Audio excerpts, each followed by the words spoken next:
En aquel tiempo Jesús se marchó a Judea y a Transjordania. Otra vez se le fue reuniendo gente por el camino, y según su costumbre los enseñaba. Acercándose unos fariseos, le preguntaban para ponerlo a prueba: ¿le es lícito al hombre repudiar a su mujer? Él les replicó: ¿qué os ha mandado Moisés? Contestaron: Moisés permitió escribir el acta de divorcio y repudiarla. Jesús les dijo: por la dureza de vuestro corazón dejó escrito Moisés este precepto.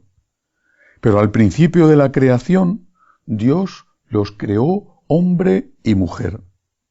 Por eso dejará el hombre a su padre y a su madre, se unirá a su mujer y serán los dos una sola carne. De modo que ya no son dos, sino una sola carne. Pues lo que Dios ha unido, que no lo separe el hombre. En casa, los discípulos volvieron a preguntarle sobre lo mismo. Él les dijo: si uno repudia a su mujer y se casa con otra, comete adulterio contra la primera. Y si ella repudia a su marido y se casa con otro, comete adulterio. Palabra del Señor.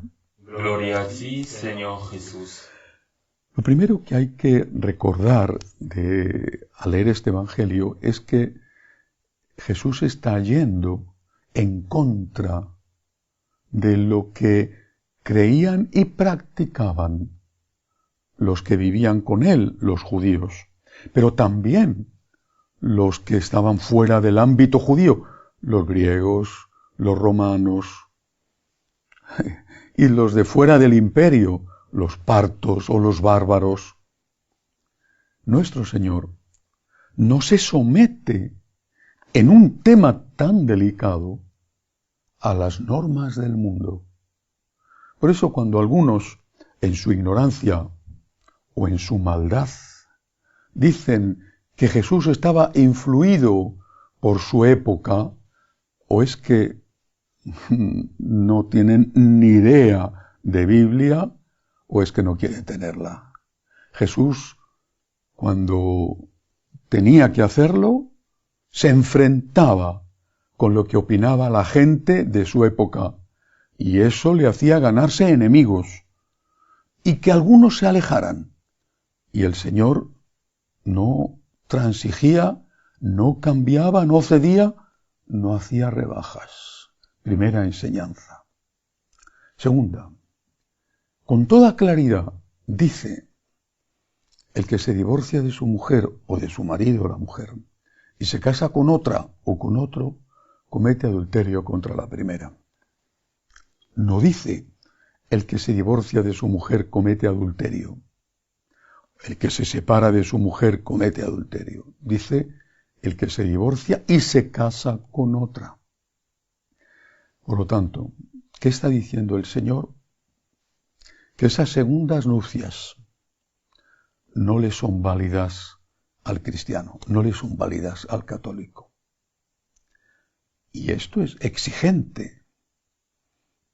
Y esto representó un choque. Incluso algunos le abandonaron, y no es en este texto de San Marcos, pero hay otro donde al escuchar esto, los apóstoles dicen: entonces no merece la pena casarse.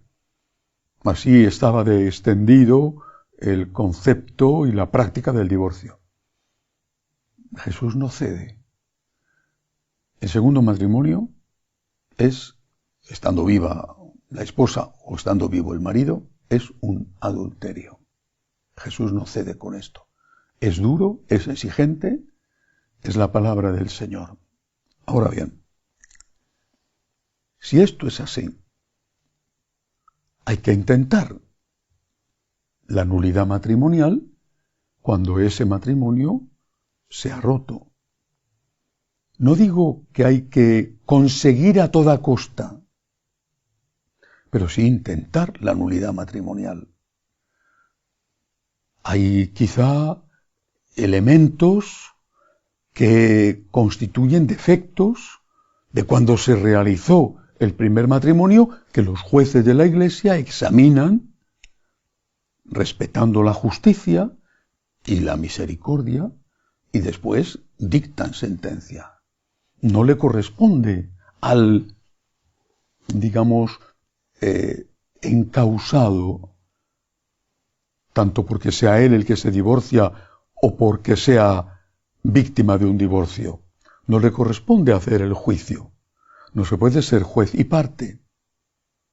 Lo que tiene que hacer es presentar ante el juez su situación sin mentir, sin presentar testigos falsos, porque eso es querer engañar a Dios y a Dios no le podemos engañar. Por tanto, esta es una opción, la nulidad matrimonial, que la Iglesia ha aceptado desde siempre. Segunda opción, difícil, pero ahí está la opción, contando con la gracia de Dios. Mantener la castidad entre los cónyuges, que no significa que no pueda haber gestos de afecto fraternal, pero sí renunciar a las relaciones maritales. Y entonces vives con un compañero o con una compañera, como dos religiosos, dos monjas pueden vivir juntos, como dos amigos pueden compartir un apartamento. Esa es una opción difícil, pero eso te puede permitir, la opción de mantener la castidad te puede permitir estar en gracia y comulgar. Quizá no has podido conseguir la nulidad y no has podido ir, por lo tanto, a un nuevo matrimonio religioso, pero puedes vivir en castidad con esa persona que es tu pareja. Hay otra opción, y es mantener esa relación que el Señor califica de adulterio, porque no has conseguido o no has intentado la nulidad, porque no estás viviendo castamente con tu compañero o con tu compañera, pero en ese caso no puedes comulgar. Eso no significa que estés excomulgado en el sentido de fuera de la Iglesia. Significa que eres bienvenido en la Iglesia, eres bienvenido, pero no puedes comulgar. Pero eres bienvenido. No se te echa de la Iglesia. No se te impide estar, por ejemplo, en un grupo de oración. No se te impide bautizar a tus hijos. No se te impide estar en comunión espiritual con el Señor, aunque sí estás impedido para hacer la comunión sacramental. No se te impide participar y disfrutar de las otras presencias de Cristo, la presencia de Cristo en la palabra, la presencia de Cristo donde dos o más están unidos en su nombre. Pero sí se te impide la comunión sacramental. No te expulsa nadie de la Iglesia. Te impiden comulgar. Es muchísimo. Pero eres bienvenido en la Iglesia. Eres bienvenido en los grupos de la Iglesia. Hablo por lo menos de los grupos de los franciscanos de María, donde desde el principio hubo incluso grupos especiales para divorciados que no habían podido resolver canónicamente su situación. Eres bienvenido en la Iglesia. No puedes comulgar, pero sigues siendo un hijo de Dios. Como un pecador, ¿es que acaso no somos todos pecadores? El Señor es muy claro. El que se casa y se divorcia de su mujer y se casa con otra, comete adulterio contra la primera y no puede comulgar. ¿Habrá excepciones a esto? Eso habrá que verlo caso por caso y seguramente las excepciones son mínimas, si es que existen. En cualquier caso, las palabras del Señor son palabras del Señor que nadie puede tocar. Y la Iglesia ofrece estas tres alternativas: nulidad, castidad y acogida en la Iglesia, aunque no se permita la comunión. Que así sea.